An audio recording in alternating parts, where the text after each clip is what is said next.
Bismillahirrahmanirrahim. Assalamualaikum warahmatullahi wabarakatuh. Alhamdulillah, tsummal hamdulillah bi ni'matihi tatimmus salihah. Syukur alhamdulillah kita masih bisa bertemu di channel ini yang mudah-mudahan bisa memberikan kemanfaatan dan keberkahan bagi kita semua.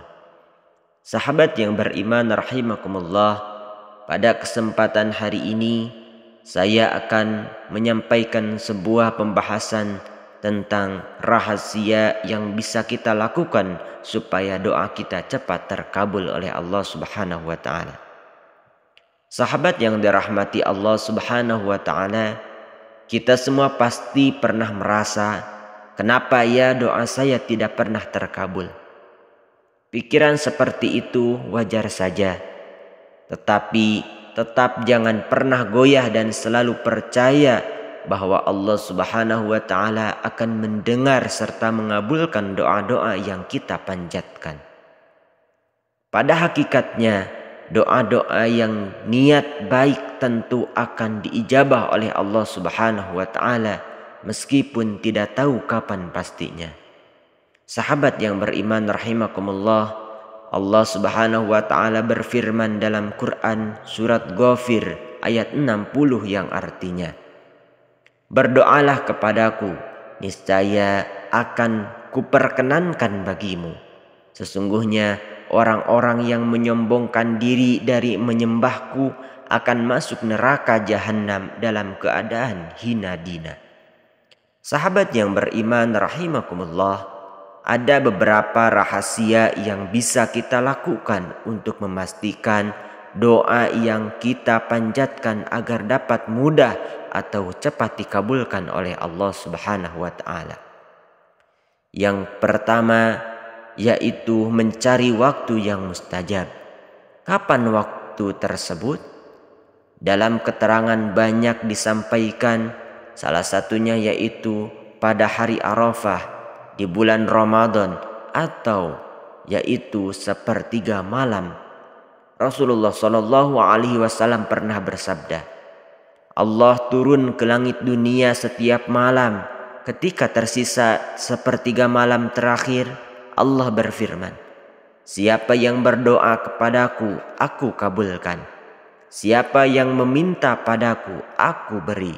Dan siapa yang minta ampunan pasti aku ampuni. Hadis riwayat Muslim. Yang kedua, pada saat keadaan yang mustajab, yaitu ketika perang, turun hujan, ketika sujud, atau di antara azan dan iqamah.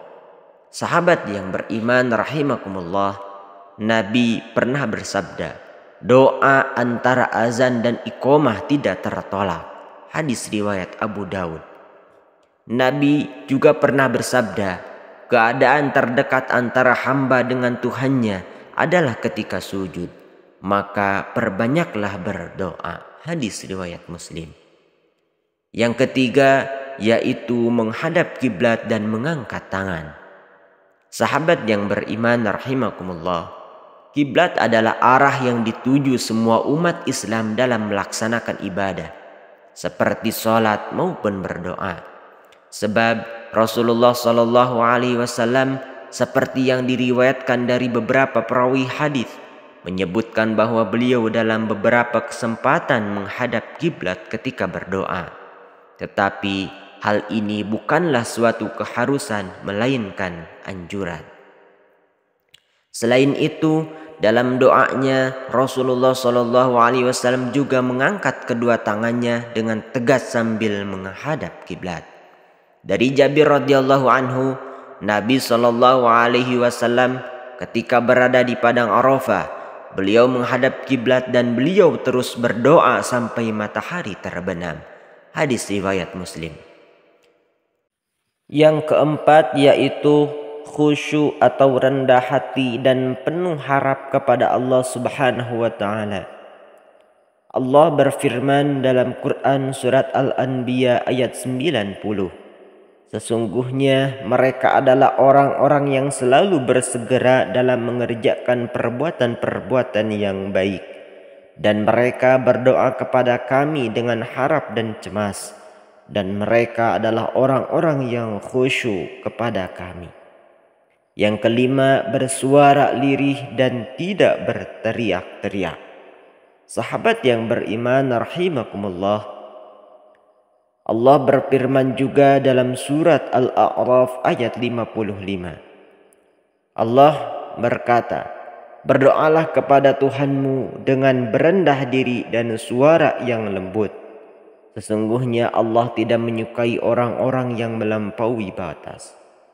Yang keenam, memuji Allah dan bersalawat kepada Nabi Muhammad SAW. Sebelum mengucapkan suatu permintaan dalam berdoa, ada baiknya kalian memuji Allah Subhanahu wa Ta'ala dengan membaca kalimat zikir. Hal ini dilakukan tentu untuk menyanjungnya sesuai kedudukan yang maha suci. Nabi pernah mendengar ada orang yang berdoa dalam salatnya dan dia tidak memuji Allah dan tidak bersalawat kepada Nabi. Kemudian Rasul bersabda, orang ini terburu-buru. Kemudian Rasul bersabda, apabila kalian berdoa, hendaklah dia memulai dengan memuji dan mengagungkan Allah, kemudian bersalawat kepada Nabi Sallallahu Alaihi Wasallam, kemudian berdoalah sesuai kehendaknya. Hadis riwayat Ahmad. Yang terakhir, yang ketujuh, yaitu wajib yakin kalau doa pasti terkabul, atau jangan pesimis. Sahabat yang dirahmati Allah Subhanahu wa Ta'ala, Nabi bersabda, janganlah kalian ketika berdoa mengatakan, ya Allah, ampunilah aku jika engkau mau. Ya Allah, rahmatilah aku jika engkau mau. Hendaknya dia mantapkan keinginannya, karena tidak ada yang memaksa Allah. Hadis riwayat Bukhari dan Muslim.